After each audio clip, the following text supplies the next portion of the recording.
right. Thank you, guys. Thank you for being patient. Really appreciate you all.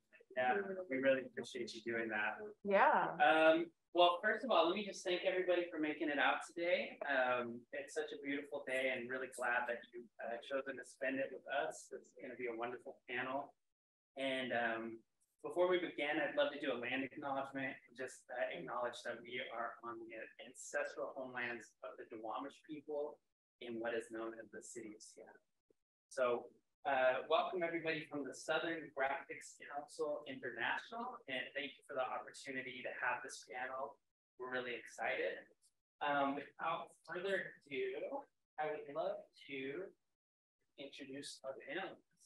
So to my left is Jake Prendez. He's an artist. Yeah, Jake. He's a Chicano artist, a scholar, and owner and co-director of Nepantla Cultural Arts. Yeah. So one more time for Jake. Is Amaranta Ibarra, and she is also an artist and an art educator from South Seattle. So now at least we have Blanca Santander, who is an artist, arts educator, and public artist in Seattle. You've probably seen her utility boxes around.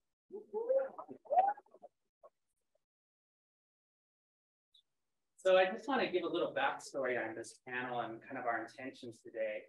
It really came out of a slide that Jake showed at our La Sala meeting, which is an organization that supports Latino artists here in Seattle.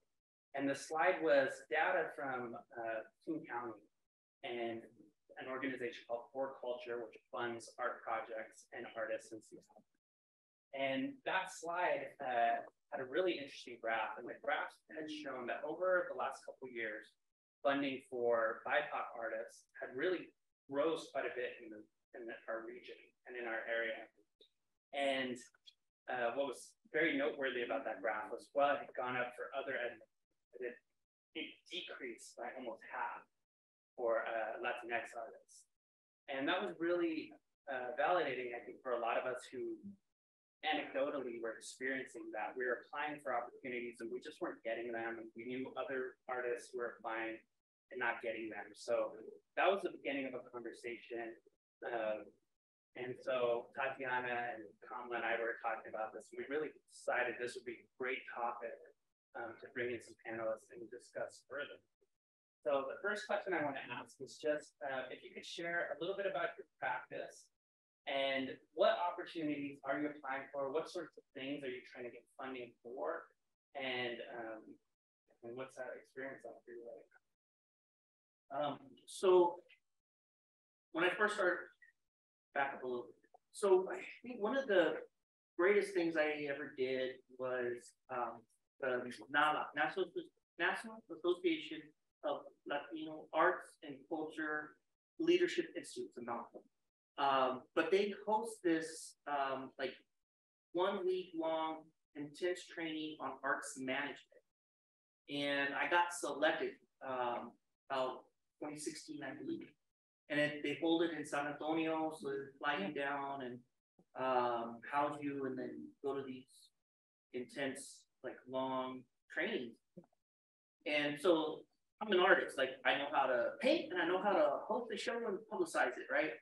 But this was like the end of art that I knew nothing about. Like I knew nothing about grants. I'd never applied for a grant before. I knew nothing about boards or working with a nonprofit and things like that. So when I came back after that conference, it was just night and day. Like it's like just opened up a completely new world for me. And so I started applying to these grants and asking around. People were like, "Oh yeah, For Culture, Artist Trust, Artswa, Shunpai. Like here's some folks you should be like checking their websites and looking for grants and stuff like that." And so in the beginning, it was for like Jake Prendez, like the individual artist, and received, got denied a few, received a couple, and then kind of had this like, I'm a full-time artist now. I've been, working in education for 15 years and decided to be a full-time artist. And it went well. So I was like, we need to start this brick and mortar cultural arts space. So we opened up the Nepantla Cultural Arts Gallery in 2019, February 2019. We just celebrated our 4-year anniversary. I gotta say this correctly. We're the only Chicana Latinx public art space in the Pacific Northwest. There's other, Latinx artists have their own private galleries. There's galleries that focus on artists in Latin America, like, straight from Mexico or Cuba or something, but nothing that focuses on our community here. And that to me just trips me out that we're the only one. Like being from LA, like in like just the city, there were like 6, right?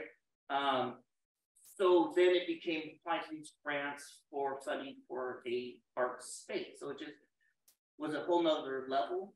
And we were fortunate that we got a few grants that were kind of renovation type grants that helped get Nepantla open and work on things like the floors, and there was a lot that had to be done. So, luckily we got those grants. Now, 4 years later, we're set on creating the Nepantla Cultural Arts Center. Now, this is going to be the massive block-sized art center that's going to have, a gallery, and the gift shop that we have, but it's going to have affordable artist studios where we can do these like open studio art walks once a month. It's going to have a performance center. It's going to have a technology lab. It's going to have a big plaza area where we can have like mercados and special events. We can host a lowrider block party there. And so, it's just on another level. So we started a $15 million capital campaign. And so now, and in the process of becoming our own nonprofit. So it's just another level. And it seemed easy at first. Maybe when I was doing it for like individual artists, the application seemed easier, the turnaround time seemed easier.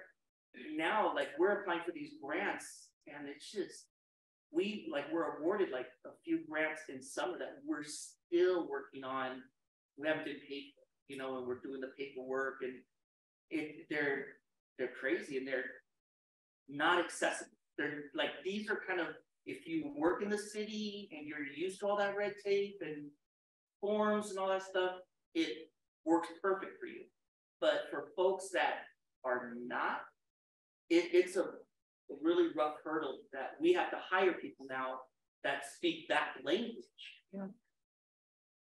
Great. Thank you.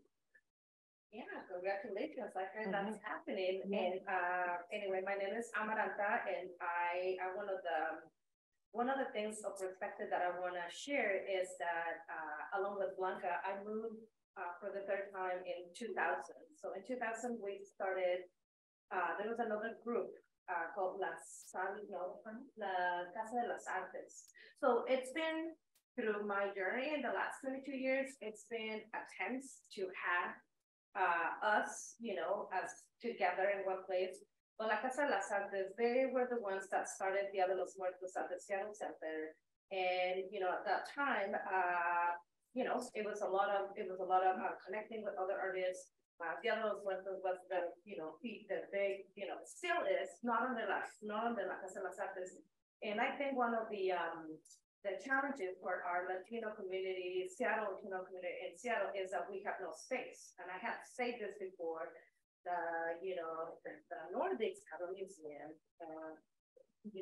Museum of, African Museum, and the Look Museum, the Asian Museum, everybody has museums. And the Latinos, well, there's one, it's a CMAR, but it's never open. It's closed, it's never open. It's a condo, and I live, very close. I made personal attempts to partner with them, and it's just an institution that the space is beautiful, but they don't do any programming. So here we are, us, other people just doing the legwork to have us, because I think we deserve to have a slice of real estate, in Seattle. Like we are, the second biggest minority, yeah, Seattle is the second city, and then it's just, everybody's running out and they blend up, we don't even know where we are. So, La Sala formed a few years ago, La Sala Latino Network, they don't have a space, so sometimes the requirement for a grant is to have a physical space. So that's another one. Another, organization that I joined for many years, it was the South Park Arts. Again, we had a a couple of good events ourselves, but again, I was the only, Latina represented, South Park, part of it, and no space. We had no space for office, so they grant some of these requirements they don't give you. Another wide, through my work of, wearing different hats. I've been more often hired to be a panelist through For Culture. And it was a few years ago that I was a panelist for the Capital Grant, which, they just give you a lot of money for all these like startups. And I was so surprised that out of this 75 applicants, you tell me how many Latino organizations applied. Take a guess. Take a guess. Somebody tell me a guess. 0. Out of 75. There was one that applied and they got the money. And this is El Centro de la Raza that had $75,000 to improve the elevator or something. So that was to me, I started reaching out to you to, all these people, La Sala Latino Network, like, what is going on? Like, everybody is just doing amazing work. Like, maybe sometimes I think maybe we need to look at some of the blueprint that, some of the African town, some of this, amazing community, African American, they're doing, or maybe we need to look at the Eritrean community. It's another one of them. They have their own center, they have their work, they're together. And it's like, are we like getting too something? Or are we like too busy? Or some of us are still like, still taking care of our families. So anyway, that's just, some of my lenses that I see. And this, definitely helps. And just to start this conversation. And I'm a person that if somebody says, hey, on a regular basis, I'm part of the Creative Advantage Program roster right now. And it's like, please apply. There's not that many Latinos. And sure enough, there's this very young Muslim girl, is very new. She's doing this mural. She has no idea how to do it. And I kind of say something like, hey, maybe you as an institution, you need to start like breaking it down for the next ones. Maybe hire a facilitator. I was in a situation that is like, we want you to do a mural. We want you to do this.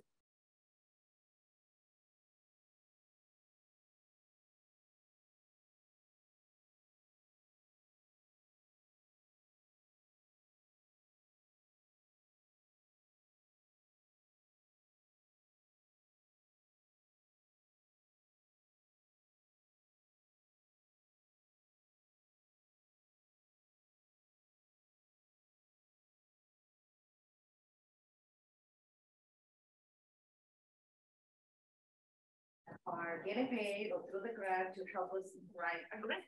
Yeah. Because it takes a lot of time, and some of us, can understand a little, and the language barrier doesn't really want to.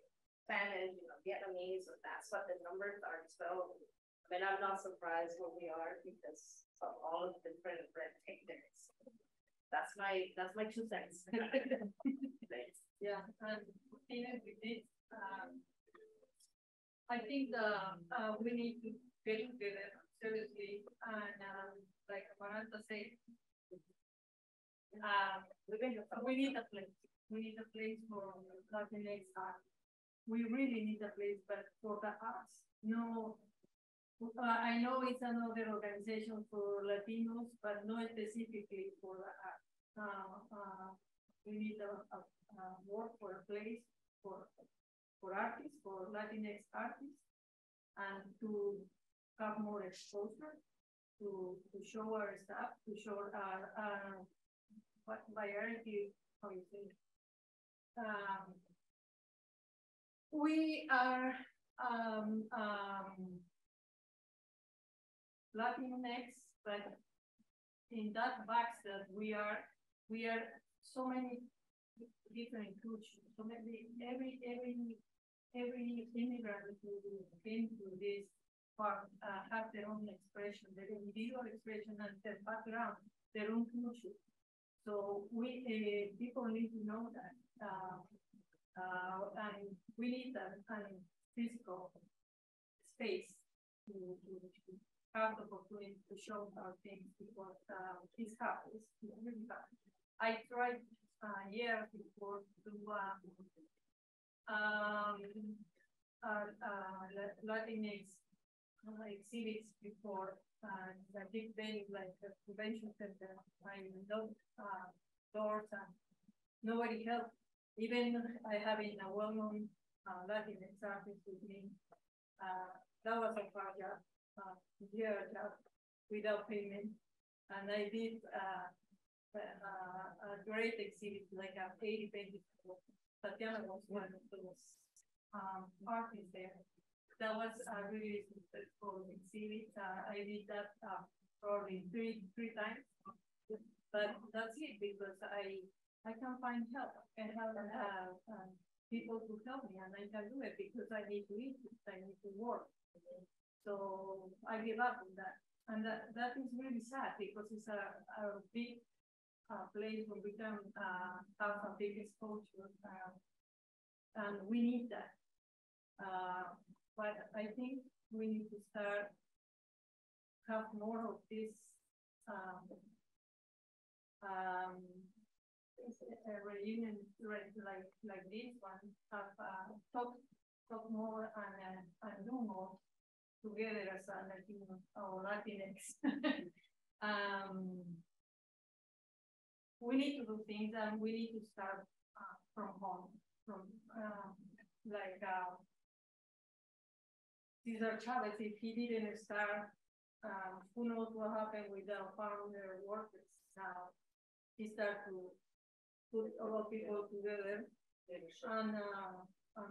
fight for their rights. And it's the only way I think I can find another way. I'm tired of knock doors.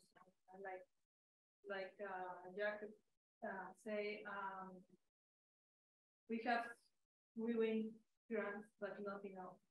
No, and that is the reality for us.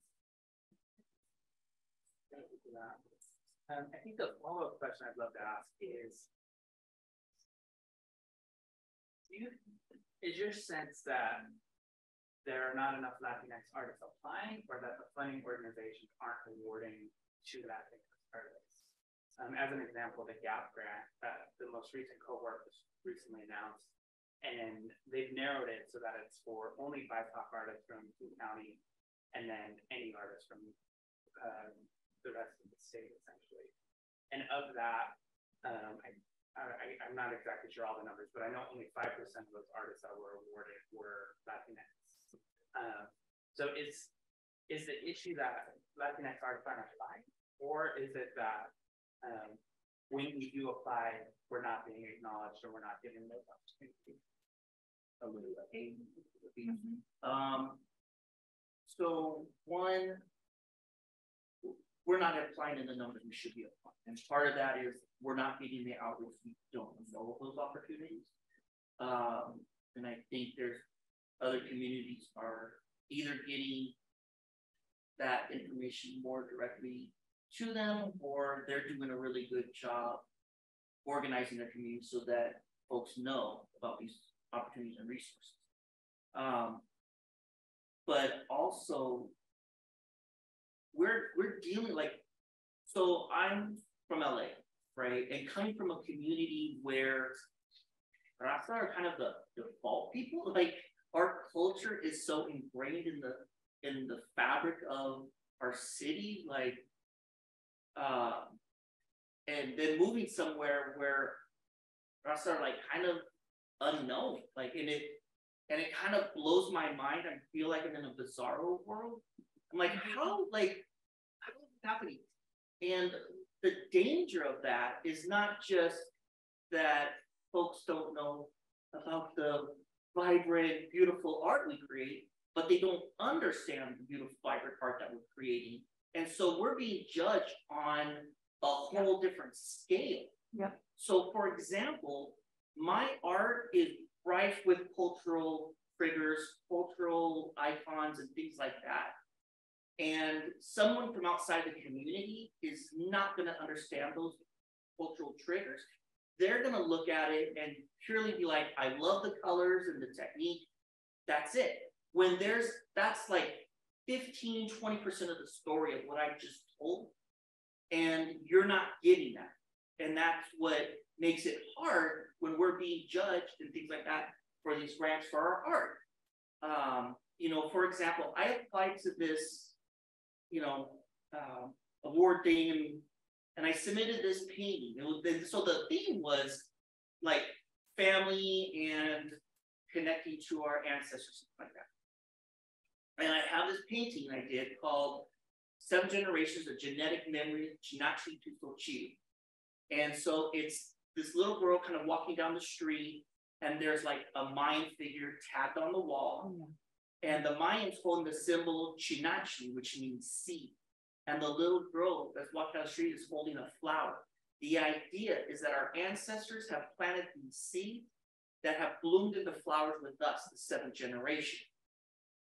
On one of the judges, like we got like the feedback, I got a 0 under the part following the theme. It was literally the theme. Like, they don't get it. And so that's also a problem. It's not just that we're not applying. I mean, and again, we need to do a better job promoting and making sure that you know about the opportunities, that we're sharing. Instead of hoarding the knowledge, we're sharing the knowledge, right? And getting the word out for our community. But we also need to kind of overcome that hurdle that we're not understood and our art isn't appreciated and valued the way it really needs to be.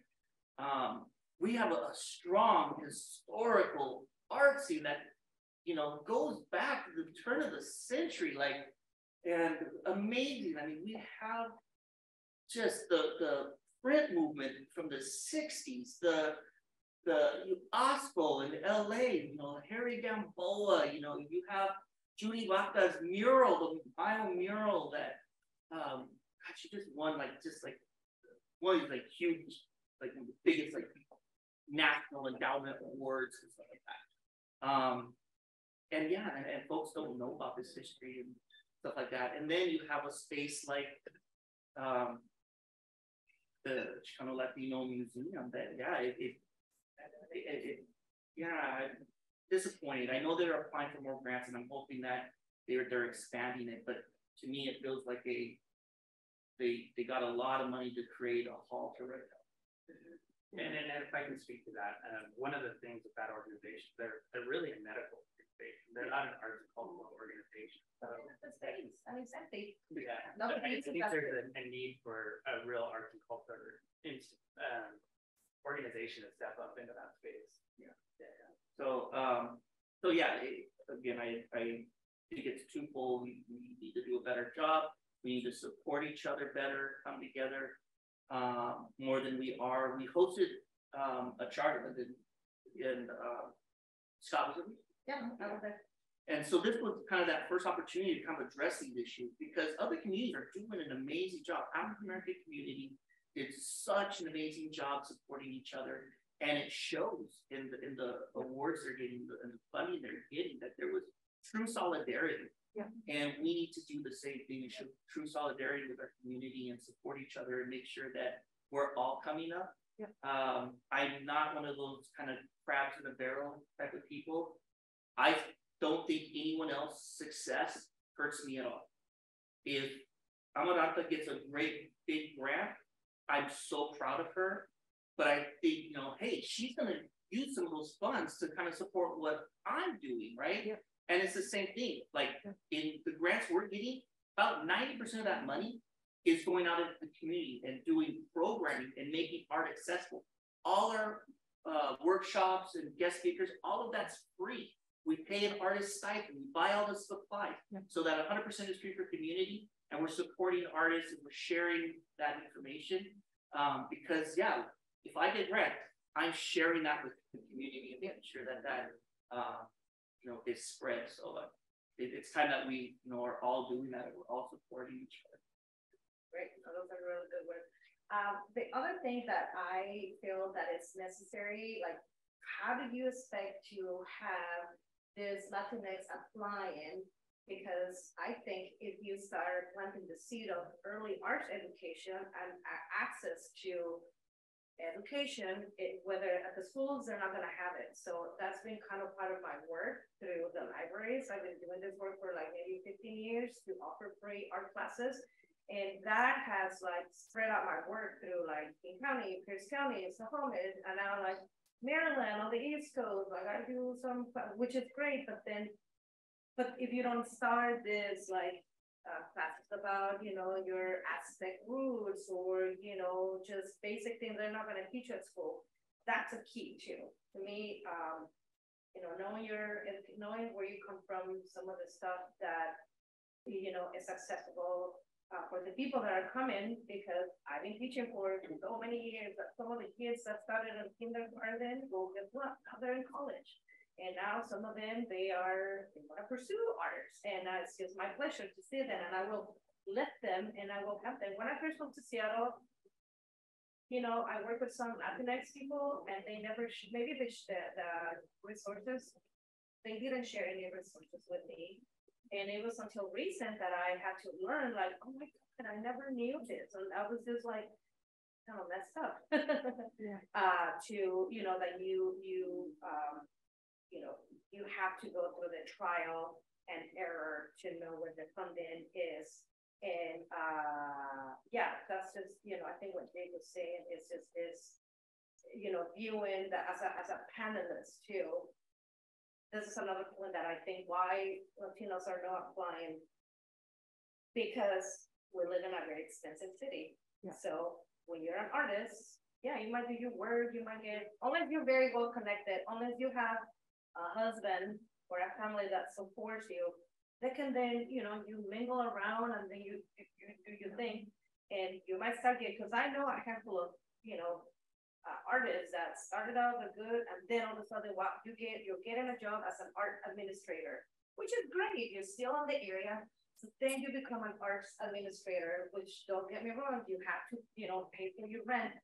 And you forget about your art practice.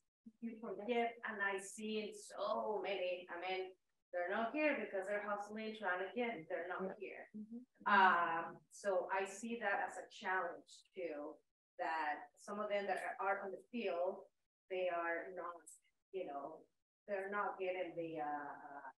Same with the public art. I mean, I'm trying to venture into that. I have done some public art. And it's hard to get there. Sometimes the space, sometimes the medium that you work on it. Some of the mediums that I've worked, clay is my background. I mean, but I went to school for a ceramic class, a ceramic school, and it's such a medium that is so hard to get to our communities. And it's just one of many examples, the kiln, the places, space, the messiness, and Pratt's doesn't have one, because I approached Pratt years ago. No. So maybe it's time that Pratt's maybe consider some other mediums too. I mean, I'm just saying. It's it's so inaccessible, and even the ones, Seward Park, like I'm just so busy on the phone, like, what do you want to do? Do you want to partner with me? Oh no, I'm busy. So, and then you go into the private and it's like, it's like $200 for a class. Why do I even have 3 children? Okay, I work at Mosher in Buren, doing clay classes, and I reach out to, hey, did you know there's like 3, scholarships that you can get to my class? And I literally have to post in all these different Facebook groups, like, here's the link, which I'm gonna do. There's the registration for some of these classes for a scholarship. I have to, because the city, they're not going to do anything. So, I take an extra step to really reach out to some of this, people that want to take classes. Some of that classes. What they do now with my kids, my art classes is teach more. Not about what they know, pass that and talk about my culture, for example. They don't know anything. What they know, they are the day. What really people know about Latine? So what, when they give us opportunity, really, in a heritage month, and they that's all. That's all.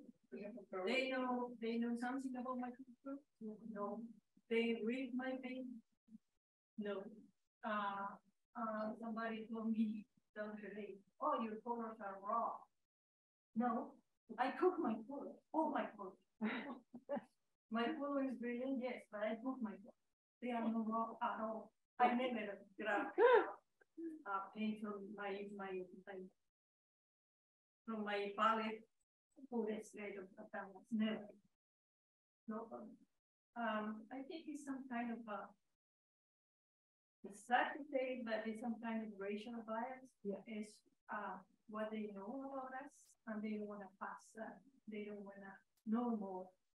And we are really, you know, coming from the same town, is from the same country, is different culture, different, and also you as an individual art, what you want to give to the community. So yeah, I try to break that on children, so and enrich them and open their eyes for more things, more things that we can give them, that we can teach them, and they love it. They love to know. They are open to learn more. In these years, I think things are getting very better for me. I think it's more opportunities, and I win several grants. And I'm doing public art, and but not only win grants. People call you for what you do in internet networking.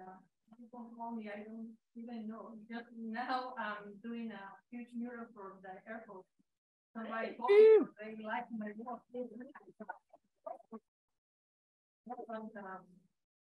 I found opportunities now that way. People call me, I contact them, and yeah, that happened. We are part of Creative Advantage. That helps us a lot. I don't know in your case. I'm one of the founders, yes. And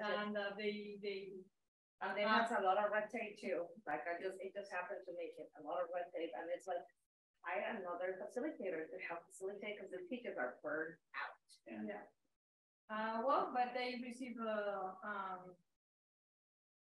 calls from that way too, and yeah, doors are opening more for me, but cost me a lot of years to work.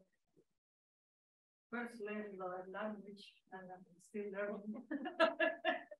And yeah, it's really a hard work for Latinx artists, because I feel like we need to prove all the time that we can do it. We need to prove ourselves.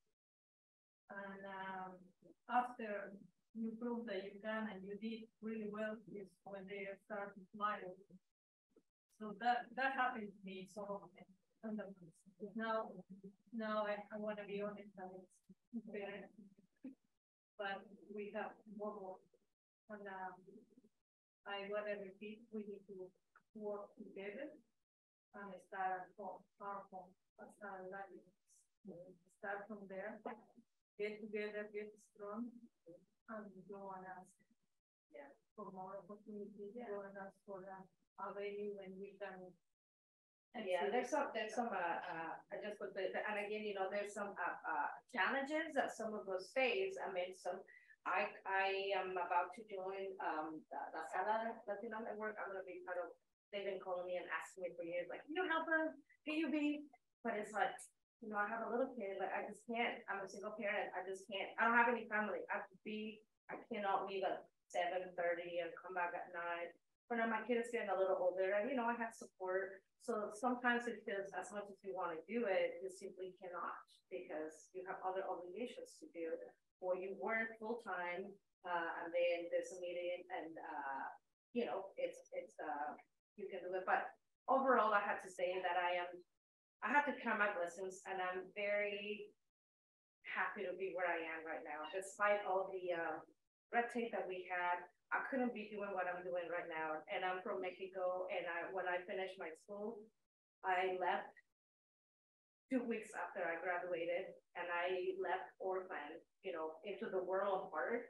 And that was 23 years ago when I came back. And after 23 years, I have to say that I'm okay. I do it. I'm a full-time artist. I'm 100%, cultural working, and it's, I hustle and I ask. And I have an invisible machete to negotiate my contracts because those contracts are very unfair. Yeah. And yeah, that's some of the things that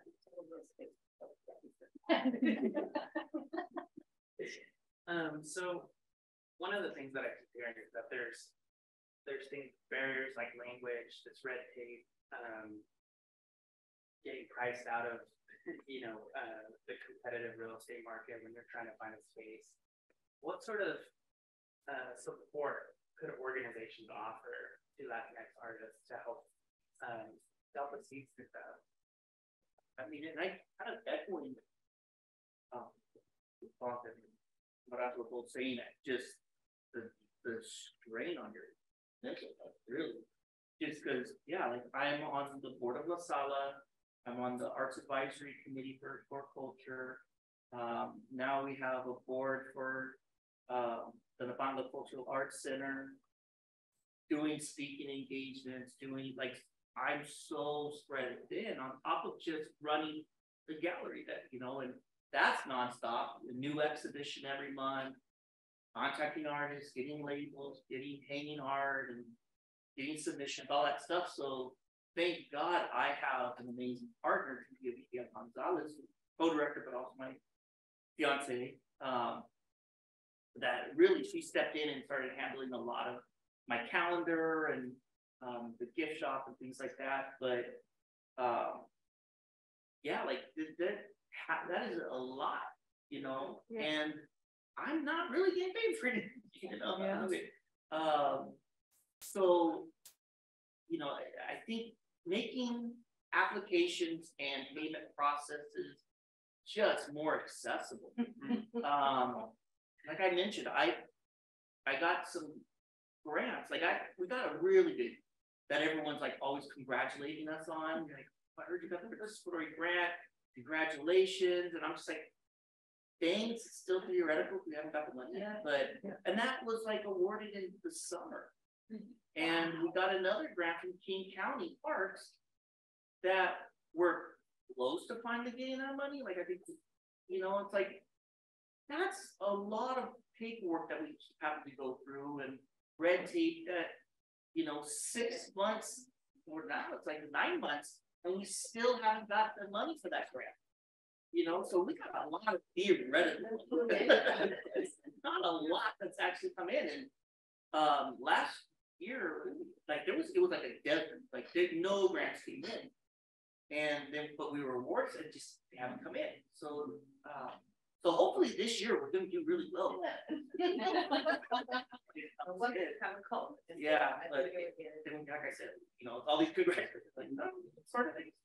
But yeah, so I just make understanding that we're not in human resources, and making it just an accessible process. Let us know what you're going to do with the money. How are you going to track it? Send us receipts. Boom, here's your check. And a lot of them, one of the things annoys me, they're reimbursements. So it's we'll give you this $25,000, but we'll give it, you have to show us receipts. And after you spend $25,000, we'll give you the money. I'm where are you? We need that money so we can do the thing. Yeah.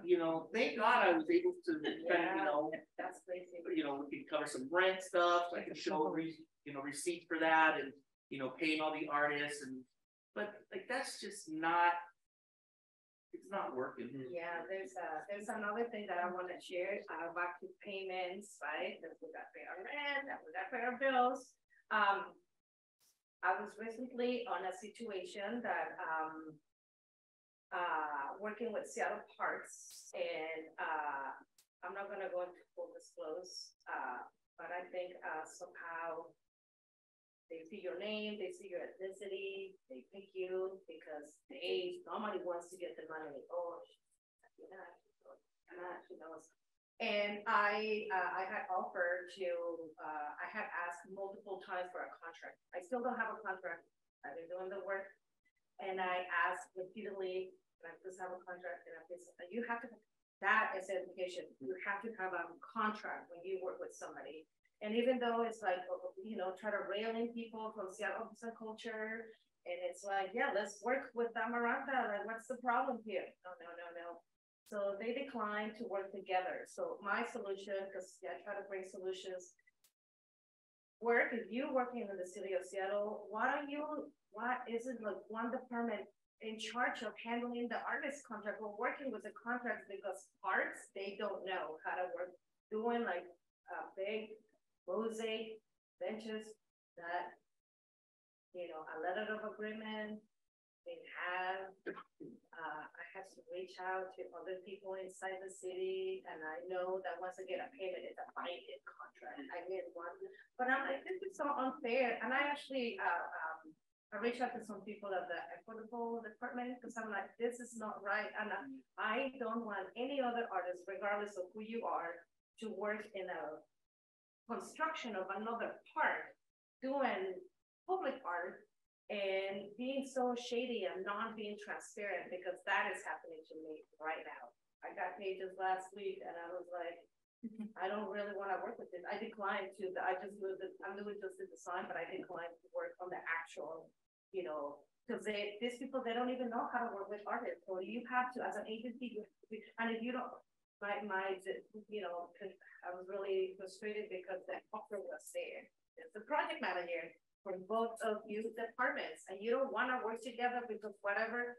So that's just, even if you have all this, I mean, I don't feel experienced. I don't feel I have like a, you know, language barriers. It's still like, you know, it shouldn't be like that. And it would be different if maybe working with some other prominent white artists, you know, that they would be like, I don't know, I'm not doing anything, but it's like, you need the contract, you need the money, you know, I want this opportunity to put on my portfolio. So that's the. Well, if I could just add to that, the Seattle Art and Culture has a public art boot camp, which is a program that's designed to empower and give skills to people from underrepresented and marginalized communities to learn how to navigate all these processes. And in their last cohort of 12 people, there were 0 Latine artists, and there were many that applied. Oh wow! I'm so sad to hear that. Yeah, where are they? They don't live in Seattle, probably. I know one of them died. I mean, I don't live in Seattle, but it's like, even if you live on the outskirts, like, you know, still, you can still apply and reaching out. Maybe that will be a campaign of really be intentional to have the resources, to translate those resources, to, you know, pass those among other Latinx organizations, because I know Movimiento Afro, what's it called? Movimiento Afro.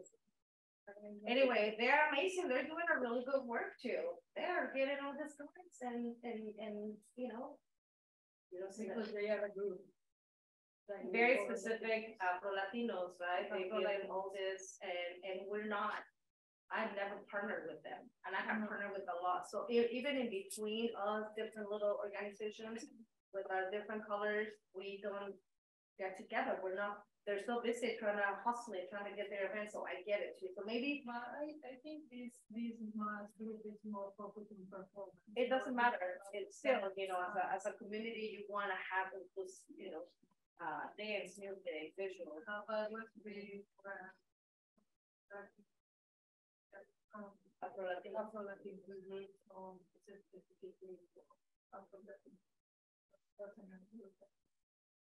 And yeah, and partnership, yes. Yeah, sometimes those, like, if you're not Black or Latino, Yeah, that's my why- experience with part-time recreation, I worked with them for several years after COVID. Yeah, that was really good. No, that was really good. For me, I did temporary work with them too.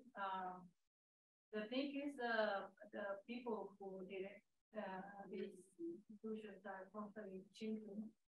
And I remember the last time they asked me to do an installation that I did here a couple of years before they asked me. And she told me, this person told me, why are you charging us this money? Why not let you already have the wood? Like, okay.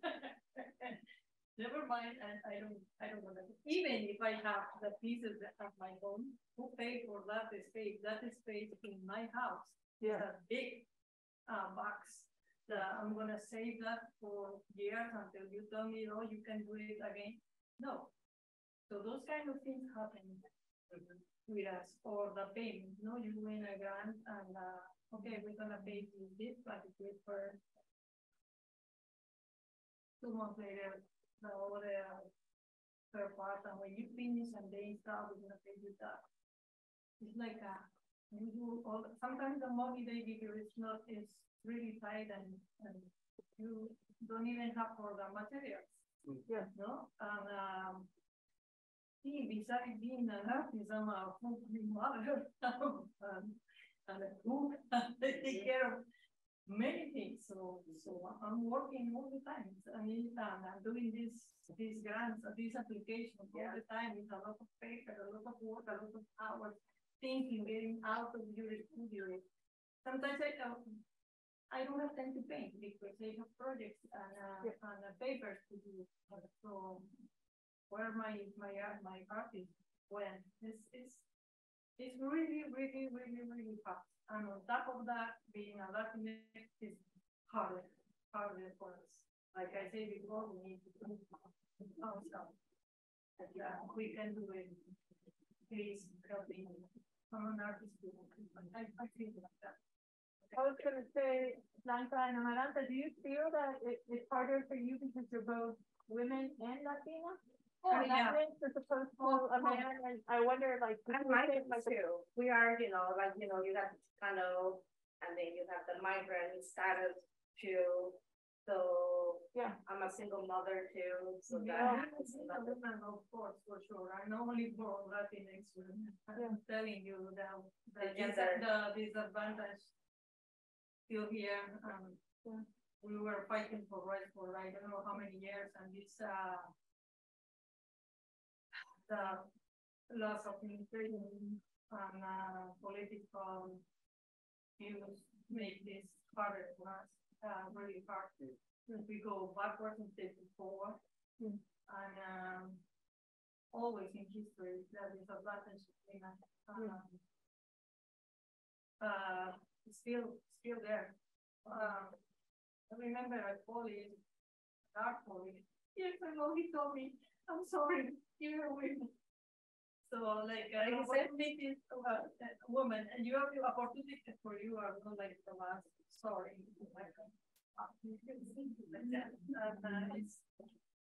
But in certain ways, it's true because we are not equal. We still not equal as a woman. That is on top of everything. No? I'm a brown person. I learned to be brown. When I came here, I was taking care of two kids, and they say let's draw us all together. They draw myself, them, their parents, and when they finish, say you finish yet? Who is this one in the corner? Was a really brown. Who is this one? You're brown. Those days I came here. Okay, yeah, I'm brown. So is that the constant reminder that you are a color people, you are an accent, you don't speak English well. Sometimes I speak to people and I talk to people and when they hear my accent, they say, what? They don't understand. Immediately they close. And I say, oh, my kids understand. Yeah, that's not understanding why not you. So those things are since I came in 2016. Now that all I laugh, I don't care anymore. It's like you get used to I suppose I need to continue doing what I know, but what I know is art, and I hope the next generation have very optimistic and more welcoming, because now the political situation in our country is really bad. There's too much hate, too much division, and we are not going anywhere. We're getting worse. That is really big. Division, people are polarized, much aggression in the streets. That is something that we need to improve. Improve as a human beings. We all have the right to be here. Yeah. We all have the right to be here and live in peace.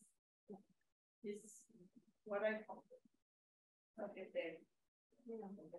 Yeah, and then I guess another component too, because I feel the same way. I mean, I said, again, so what do you speak two languages? It's also the adaptation. It's also the adaptation of the Pacific Northwest too, because the culture here is so different from California, from the border, from the East Coast. So I mean, I have lived, next year it will be my 30th year living here alone.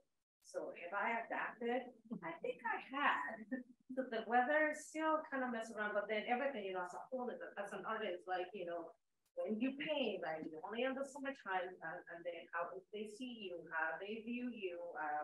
And again, I'm getting to a point that either you like me or not, either my work will stick, this is what I do, my portfolio, and that's my work, so always with this, like, this formal TV, this that has, negotiated. So yeah, and then I'm not longer afraid to ask for, like, like, if I know I work around your budget, or I will get this to you because I know you're in great, solutions for that. Yeah, you're not gonna pay me, that's okay. I'll give you a 10% discount first round, but no, put that on kind on your table or your little, numbers. It's just, I don't know. It's been a lot, and I just feel like I move around red tape here and there. There's still, but yes, there is. So more solutions to that. That's what I would, well, first of all, thank you guys. Appreciate it, and I'd love to open up for some Q&A with the audience. If anyone has any questions. One thing I thought of just while we're, I don't think I'll go all the way to You can pull up the tape if we need to. one thing that I thought of while we were watching you all talk about your stories is, my background is I was born in Germany originally, and in Europe, the government does take care of artists. And how do you feel about universal basic income for people that have put years into the arts and reach a certain point in their careers where they need to be supported, by not just their grant writing, but by the government? that's a great idea. Well, the left degree, definitely, yeah, I think, it's like the left degree thinks that, yeah, there's just some things that are basic rights. Housing, you should need housed, you should have food, and yeah, you should be able to be supported by your community. one of the things that I would always have to tell folks, because, you know, I don't know about me right now, but I had a rough road, you know, to where I'm at. Like I was at risk youth and was told literally that my art, like in high school, my art was too ethnic and too gangster, and I couldn't do that. I quit doing art from the time I was about 19 to I was about 30 because I listened to what I call those soul crushers. But now I tell people, like, we were kind of told, like, you know, art doesn't pay, you know. Yeah. Washington, even more than California, has this obsession with STEM. Like your obsession is not helping. But like nothing else matters if you are not STEM, right? Like and we're artists, like we're basically told that our skill set doesn't matter in this society. Like you do not hold value in this society, and unless you're good at math, and that's not true. I tell folks everything you touch today, an artist touched before you. So the box of cereal you ate from, an artist designed that. The table you ate at, an artist designed that. The car you rode in, the shoes you're wearing, you know, just like an artist is touched. So that shows you that there are careers in art industries, right? And so that we should be supporting artists. We should be just the beautification, the value that an artist brings to society, alone from just beautiful art, just the mental, right? The process and the way to deal with angst, deal with inner turmoil, to deal with just what you're going through. You know, there's all these youth programs designed to, you know, help folks, you know, kids, you know, find themselves, express themselves. But those really don't exist for adults. And a friend of mine, she was saying, like, I was this at-risk youth, and then I turned 18, and then I was just an at-risk adult. Like, you know, but those resources just vanished. And so yeah, I totally think that, you know, there needs to be better support for all humans, but in arts. Yeah, I will say recognition too, you know, recognize that we are the creative industry. It's a muscle, and we saw that on numbers. And you were probably, I mean, I don't know how you who were artists, our unemployment didn't kick in until like 11 months later, because we were not considered, right? We are 1099s, we're not W-2s, and mine actually took 11 months because I happened to know that my neighbor was working on the unemployment, and I was in Mexico, and he's like, I'm working here, I heard you. So we did that over the phone, like, what's your social security? It was a troubleshooting. So he helped me while I was traveling to get me through my numbers. Thank God I had him, but imagine, I mean, I don't know what was your case. So I think after that is like, yeah, we're part of this creative industry too. We pay our taxes, we pay, you know, why is it that we're not, we were invisible? I feel like it. Someone also suggested when you said like a cultural employee or a cultural worker to get some kind of universal pay. Also a union, being on a union. Musicians are on a union, the theater people are on a union, but visual artists were not. And I don't know if any other, I don't know if they do it in other states or in this. Did they have anything like this? Do they have that in Europe? I don't know, like union doing artists. So I mean, that would be an idea to, you know, have other ways of, you know, when a payment doesn't go through or it's kind of shady, then you go to union or you go and then they help you with something drastic happen, you know, they can help you somehow, because we don't have, I mean, as an artist, like I live full time, I'm very blessed, I'm very lucky that I have a house, and that will be that's gonna be my retirement. Yeah. That's it. Some other artists, they don't have that blessing of that, and then the circle doesn't, you know, it doesn't break. It's a vicious cycle that we continue, and it's something's got to be done. I think. I get wrong. Just some ideas. Yeah. Yeah, I think we'll do like this. Yeah, sorry.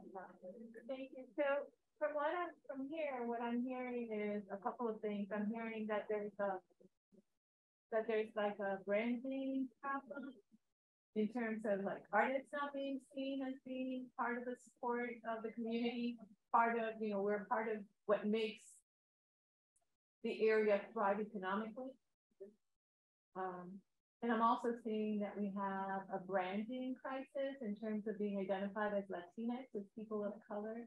So we're kind of subsumed and we don't have a central. And then I'm also seeing that there's like a gender branding issue where women are treated differently. And I was especially, because both of you are mothers, and I look around and I know some of the people out here also are mothers, that there's a kind of a mother branding issue where like you couldn't go to opportunities and participate in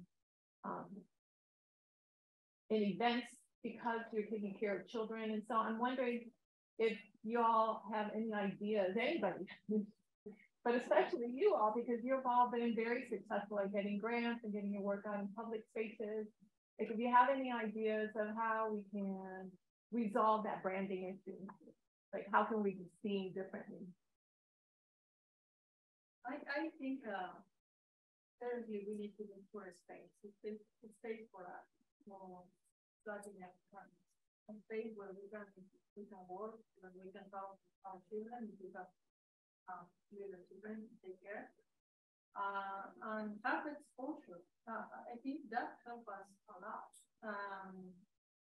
Having our staff there that people view, because I don't know how many years ago I didn't have the opportunity to see them. I was busy doing other kind of work, but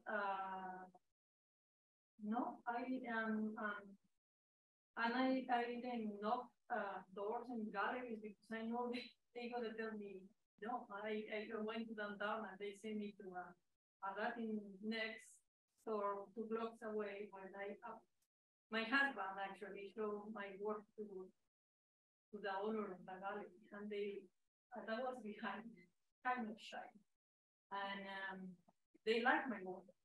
And when they saw me, they said, "Oh no. 2 blocks away is 2 blocks down is a Latine store," and that hurt me. That's like wow, he started to like my work. But when he saw my face, sorry, no space for me. So that was inside me for years. Yeah. I processed that, and I'm still afraid to go and look for it. And so my success came from working myself. Now that we have the facility of Facebook, Instagram, and all those things. People see my work more, and like I say, contract me more. But not because I'm in a gallery. When I was on the galleries, I made that happen. I started to calling my friends to do something together. But I get tired because I didn't get paid, and I need to pay my bills. Yeah. So I think the way to solution this for us, because if we don't start doing something, nobody's gonna do it for us. We need to start to get more of these round tables and seriously start to plan something happen. Maybe not for us, next generation. Like so many young artists coming to Seattle now these years. I was part of the jury and many occasions, and I saw young, talented Latin artists there. So the material is there. What we need to do is ask. I know the government help. We need to ask, but especially for art. know the focus on art. And for artists today. No, I know organizations ask for money for the arts, but when they distribute the money for the arts, they say, hey, we want a funding like they use 1,000 or 2,000, something like that. No, the money needs to go for us. Yeah. Directly for us and create and have exposure is what we need exposure. People need to learn that if we don't show, they never gonna learn. So,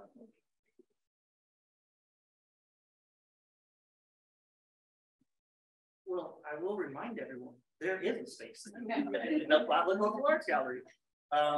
So raise your hands, how many of you been to the Flatland? Cool. Y'all should be going to the Flatland. So hopefully we see you all there. We're open Thursday through Sundays from noon to 6. We host like usually 2 to 3 free arts workshops for community a month. We do our openings first Saturdays of the month. Currently, our show is The Art of the Movement. We got amazing artists in the show. We've got some Ernesto Irena pieces. I'm excited about that. Another thing is we don't take a cut in the gallery. If an artist sells their piece, they get 100% of that sale. We make our money in the gift shop, and we make our money, you know, like through grants and things like that. So we can do free programming and things like that. But we want to make sure that we support artists. So one way to support Latinx artists is to come to the Nepantla Cultural Arts Gallery. You know, we've had like Latinx in the Northwest, we had Indigenous art shows, we had Black in the Northwest, we've had queer art show, Chingona, which is an all mujeres art show. And you know, we get great, like it's now where we had our last show, the opening for the Art of the Movement. Place was absolutely packed, like you know, there was kind of a line outside, and then the month before was even bigger because it was our 4-year anniversary of Pachanga. And I talked to friends like, oh man, you didn't show up. They're like, we tried, we couldn't get in the door. Yeah. So it's a good problem to have, right? Yeah. But yeah, we want to make sure that you all visit us, you know, check out what we're doing. And like, again, we have the space. So let's, you know, please support the space. And we're going to continue to grow, and hopefully 5 so years down the road, we'll have a whole center, and that's going to be the space where we're going to be able to host like artists, you know, have these really cool studios and kind of an art walk that, you know, with like an open studio art walk every month. Love to have like a workspace like y'all have here. So yeah, that's the dream. And but yeah, we just gotta really support each other, and I think that's you know, I'll kind of end it here for a long time, but just the generation, like me and Scott were talking about this before, so I'll kind of bring it up. They were talking about like kind of the generation before us not really supporting us and not sharing resources and things like that.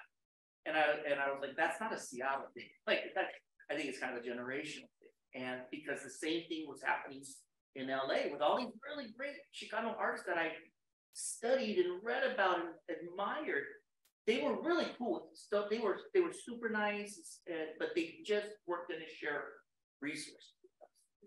And I think it just comes from that era where there weren't as many opportunities. So it was kind of like one Chicano was going to get that opportunity. And so it was a little more fighting each other for that one opportunity. And I think it stems from there.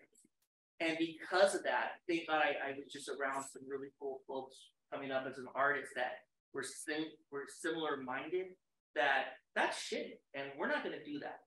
And whenever like an artist was like, that we had in one of our shows, and this idea of like doing the art, like not charging a commission fee, that came from these other folks I was like coming up with, that we charge a hanging fee, like a $5 hanging fee, but you get 100%. But if an artist was like, oh, this is the first show that we were like, oh really? Like, oh hey, this is where we go for prints, this is where we get our cards, this is where we do this, and if someone like was like, oh my God, I'd love to like post an art show or something, oh, why don't you shadow us? You know, through this process. So because we thought, oh man, if they host their own art show, they're gonna put us in their art show, right? So it was just more opportunity. And so we just made sure that we supported each other, and And I want that here in Seattle. I think a little more than I've seen. But I really want us to come with this mindset of kind of a communal mindset of we're going to support each other, we're going to work with each other, and we're going to come up together because your success is my success and my success is your success. I think that's a beautiful thing.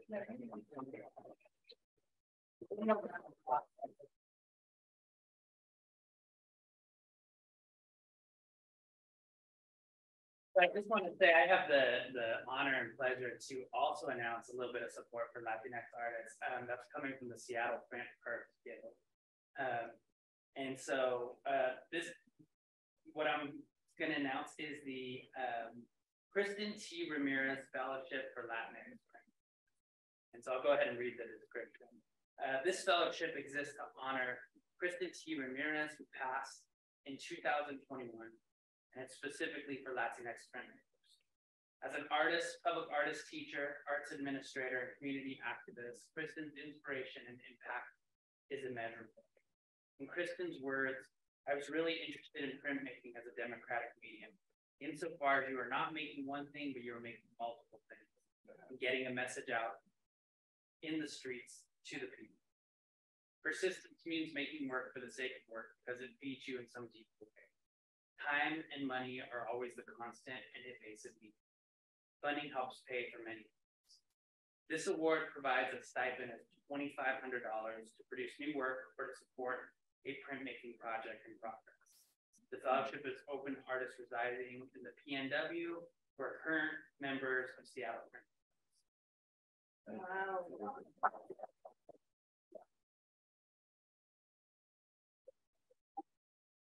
We really enjoyed having this.